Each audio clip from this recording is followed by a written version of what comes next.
ये आकाशवाणी है। प्रस्तुत है कार्यक्रम सुर्खियों में। इसके अंतर्गत आज सुनिए कोविड महामारी में योग के महत्व पर मोरारजी देसाई राष्ट्रीय योग संस्थान के निदेशक डॉक्टर ईश्वर वी बसव रेड्डी से आकाशवाणी संवाददाता सिद्धार्थ सिंह की बातचीत। नमस्कार श्रोताओं। कहते हैं स्वस्थ शरीर में ही स्वस्थ मस्तिष्क का निवास होता है और शरीर को स्वस्थ रखने में योग का विशेष स्थान है। इस समय जब कोविड महामारी का प्रकोप बहुत बढ़ गया है और लोग इससे निजात पाने के लिए हर तरह के उपाय अपना रहे हैं, इसमें योग की बहुत अहम भूमिका है। डॉक्टर ईश्वर, सबसे पहले आपसे जानना चाहेंगे कि इस समय कोरोना काल में योग द्वारा हम अपने को कैसे स्वस्थ रख सकते हैं। इस संदर्भ में 3 बातें मैं कहूंगा। एक तो है कि कोरोना हुआ नहीं, लेकिन कोरोना होने का संभावना है। घर में बैठे हुए क्वारंटाइन है, बाहर घूम गया तो भी आज हम तनाव में है पूरा सोसाइटी। इसलिए वो जब स्ट्रेस एंजाइटी होती है, मूवमेंट कम हो जाती है, फिजिकल एक्टिविटी कम हो जाती है और मन की एक्टिविटी बढ़ जाती है, वो एंजाइटी, न्यूरोसिस और डिप्रेशन में लोग आ जाते हैं। तो इसके लिए योग काम आएगा। दूसरा है कि जो कोरोना हुआ है और कोरोना पेशेंट के साथ फ्रंटलाइन हेल्थ केयर वर्कर्स है, हमने कुछ सिंपल सा योगा, प्राणायाम, रिलैक्सेशन, मेडिटेशन ऐसे कुछ प्रोग्राम हम तैयार किया, वो उपयोग आएगा। तीसरा ग्रुप है कि कोरोना हो चुका है लेकिन हम नेगेटिव में आ गया है, रिहेबिलिटेशन। नेगेटिव आने के बावजूद भी आप लोग कम से कम 1 महीने तक कुछ ब्रीदिंग एक्सरसाइज, प्राणायाम और हाइजीनिक प्रैक्टिसेस कंटिन्यू करेंगे और एंटीबॉडी डेवलप हो जाएगा, तब आप ज्यादातर सुरक्षित रहेंगे। डॉक्टर, बात करते हैं उन लोगों की जो कोविड नहीं हुआ है, घर पर हैं और योग के द्वारा अपने को कैसे स्वस्थ रख सकते हैं। इसमें मैं 5 सिद्धांत बताऊंगा। सबसे पहले होता है कि डिटॉक्सिफिकेशन और क्लींसिंग। हम सवेरे जो उठते हैं, उठने के बाद हमने हाथ मुंह धो लेते हैं। ऐसे आपने गॉगलिंग किया, कुछ नीति, जल नीति, सूत्र नीति नहीं होते, एवरीडे वात नीति। और ये नाजल पैसेज है, रेस्पिरेटरी अपर पैसेज है, उनको थोड़ा सा सफाई करना है। नेति, धौती, कपालभाति 3 क्रियाएं हैं, उसको सीखना पड़ता है। ये डिटॉक्सिफिकेशन प्रोसेसेस कहते हैं, ये हर रोज करना है। Second one is diet. आहार में हमने 3 सुलभ उपाय बताते हैं। वन इज सात्विक एंड न्यूट्रिशियस।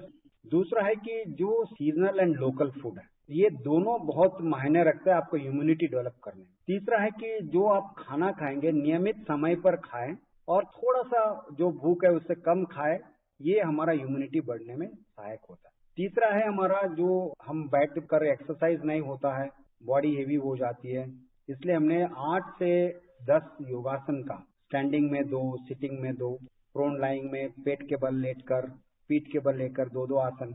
ये 8-10 आसन करने से बॉडी में इम्यूनिटी बढ़ती है। चौथा है हमारा ब्रीदिंग।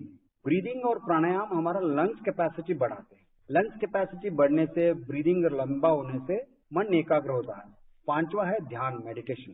तो इसलिए detoxification, diet modification, postural modification, breath modification and meditation, these are the 5 integrated model. हमने पाया है ज्यादातर लोग रोग निरोधक शक्ति डेवलप करते हैं और तनाव और डिप्रेशन से हम दूर रहते हैं। डॉक्टर ईश्वर, जो योग करने का समय है वो सही समय क्या है और हमें कब कौन सा योग खाली पेट करना है और कौन सा हमें कुछ खाने पीने के बाद भी हम कर सकते हैं? सबसे सही समय है योग करने का, सूर्योदय से पूर्व 2 घंटे का समय होता है, तो दैट इज द बेस्ट। लेकिन नहीं हुआ तो सूर्योदय के बाद 2 घंटे होता है, उसमें भी योग करने से इतना ही हमें अच्छा, बहुत मैक्सिमम फल मिलता है, क्योंकि वहाँ पेट और इंटेस्टाइन सारे खाली होती है। तब हमने योग करने से हमारा vital organs, brain, heart, lungs, liver and kidney, तो मॉर्निंग टाइम पर विशेष तौर पर हवा चलती है, तो वहाँ हमने किया तो बहुत अच्छा प्रभाव होता है। जो भी आप योग करना चाहते हैं बाकी समय में, खाली पेट नहीं हुआ तो लाइट स्टमक, खाना पीना किया तो 1-2 घंटे छोड़कर थोड़ा सा रिलैक्सेशन करें, बाद में हल्का सा योगाभ्यास करें। शाम को सूर्यास्त के बाद 1 घंटे तक योगाभ्यास कर सकते हैं, वहाँ भी आपका लाइट स्टमक रहता है। लेकिन ये 15 मिनट का, 5 मिनट का ब्रीदिंग, कुछ स्ट्रेचिंग एक्सरसाइज कभी भी दिन में आप कर सकते हैं, लेकिन लाइट स्टमक कंपल्शन है। और आपने डॉक्टर ईश्वर जैसे वाइटल ऑर्गन्स की बात की और कोरोना काल में लंग्स यानी फेफड़ों का स्वस्थ होना बहुत जरूरी है, तो ऐसे में किस तरह से हम योग के द्वारा अपने लंग्स को स्वस्थ रख सकते हैं? सबसे पहले लंग्स स्वस्थ रखने के लिए हमने 3 चीजें बताया। One is respiratory passage must be clean. जो हमारा नोज है, लैरिंग्स है, सारे जी। वहां तक जो श्वास नाली कहते हैं हम लोग, वो स्वच्छ होना चाहिए। इसलिए हमने नेति, धोती, कपालभाति क्रियादि करते हैं। दूसरा है कि respiratory muscles must be strong. जैसे हमने कुछ अर्ध उष्ट्रासन, वक्रासन, पश्चिमोत्तानासन, 4-5 आसन जो करते हैं वो हमारा रेस्पिरेटरी मसल्स होते हैं, स्ट्रांग होते हैं, फ्लेक्सिबल। ब्रीदिंग में चालू में हमने एब्डोमिनल ब्रीदिंग, उसको हमने उदर श्वास कहते हैं। बाद में थोरेसिक ब्रीदिंग, चेस्ट में छाती का श्वास कहते हैं हम लोग। ऊपर का क्लेविकुलर ब्रीदिंग, अपर ब्रीदिंग। सो ये तीनों को हमने सेपरेट महसूस करके करते हैं। बाद में योगिक डीप ब्रीदिंग, लंबा सांस लेना है, छोड़ना है। ये कहने के बाद जब आप ब्रीदिंग चालू करते हैं, सबसे पहले एक ब्रीदिंग के लिए हमें कितना समय लेता है? एक सामान्य स्वस्थ व्यक्ति 1 मिनट में 15 से 18 बार श्वास प्रश्वास करते हैं। मतलब एक ब्रीदिंग लेने के लिए 3 से 4 सेकंड समय लेंगे। हम उसको लंबा करेंगे, 3 सेकंड श्वास ले, 3 सेकंड श्वास छोड़ें। 2 दिन के बाद 4 सेकंड श्वास ले, 4 सेकंड श्वास छोड़ें। ये हर 2-2 दिन 1-1 सेकंड आप बढ़ता जाएंगे। 15 दिन में आप 6 से 8 सेकंड श्वास लेंगे, 6 से 8 सेकंड श्वास छोड़ेंगे।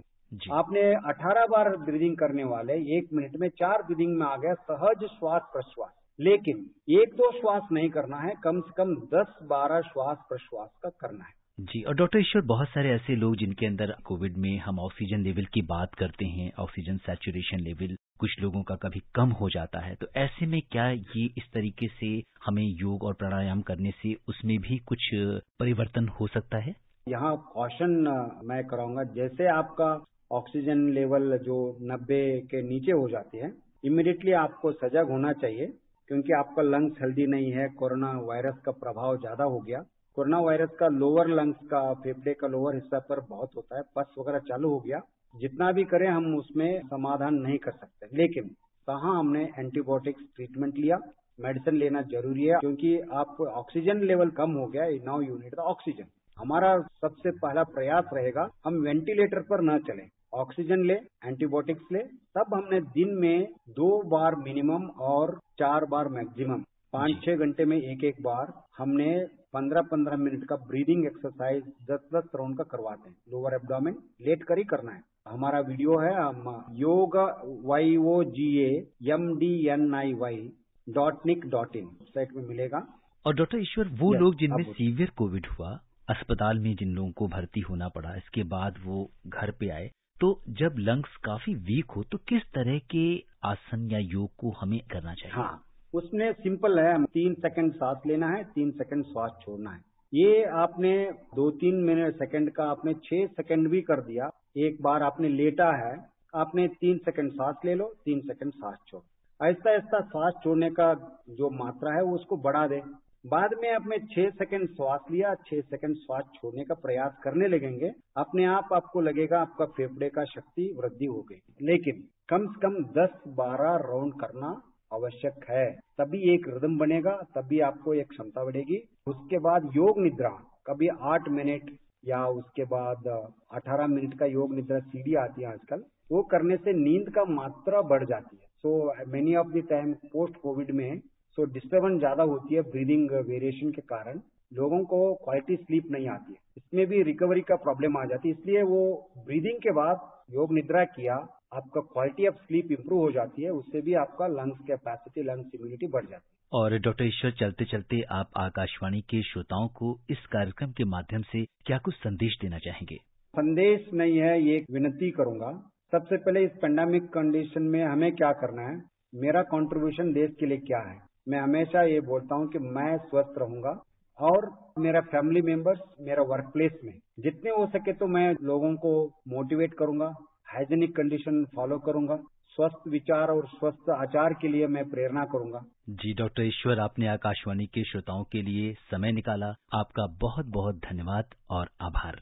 बहुत बहुत धन्यवाद। अभी आप सुन रहे थे कोविड महामारी में योग के महत्व पर मोरारजी देसाई राष्ट्रीय योग संस्थान के निदेशक डॉक्टर ईश्वर वी बसव रेड्डी से आकाशवाणी संवाददाता सिद्धार्थ सिंह की बातचीत। ये कार्यक्रम आकाशवाणी के समाचार सेवा प्रभाग द्वारा प्रस्तुत किया गया। इसे आप हमारे mobile app news on AIR पर भी सुन सकते हैं। इस कार्यक्रम के संबंध में अपनी प्रतिक्रिया आप हमें ईमेल कर सकते हैं। पता है AIRNSDtalks@gmail.com।